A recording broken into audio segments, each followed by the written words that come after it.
السلام علیکم ورحمۃ اللہ وبرکاتہ۔ دوستو، قابیل اور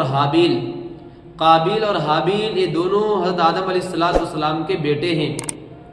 دونوں میں کسی بات کو لے کر جھگڑا ہوا۔ یہ جھگڑا اتنا آگے بڑھا کہ قابیل نے حابیل کو قتل کر ڈالا۔ جب بھائی کا قتل ہو گیا تو قابیل پریشان ہونے لگا کہ اب اس کو کیا کیا جائے، کیونکہ اس وقت تک حضرت آدم علیہ السلام کی شریعت میں انسان کو زمین کے اندر دفن کرنے کا کوئی حکم نہیں ملا تھا، کوئی طریقہ نہیں آیا ہوا تھا۔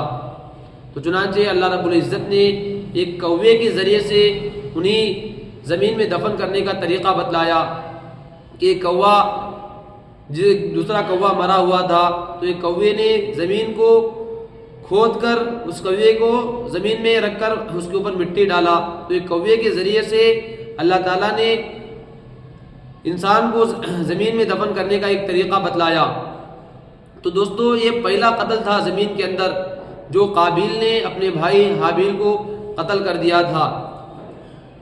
اس سے پہلے کوئی قتل دنیا میں نہیں ہوا تھا، تو جس کی وجہ سے قیامت تک جو بھی قتل ہوگا تو اس کا گناہ قابیل کو ہوگا، کیونکہ ایک گناہ کو کرنے والا پہلا شخص تھا جس نے اپنے بھائی کو کسی بات میں جھگڑے کی وجہ سے قتل کر ڈالا تھا۔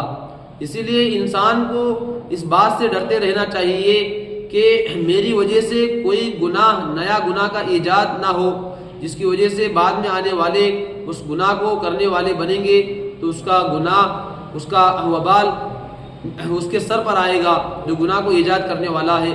تو دوستو، ہمیں دنیا میں رہتے ہوئے اس بات سے ڈرنا چاہیے کہ کوئی بھی نیا کام گناہ کا ایسا ہم نہیں کرنا چاہیے کہ جس کی وجہ سے کوئی لوگ اس کے ہمارے بعد والے اس گناہ کو کریں گے تو اس گناہ کی سزا، اس گناہ کا وبال ہمارے سر پر آئے گا۔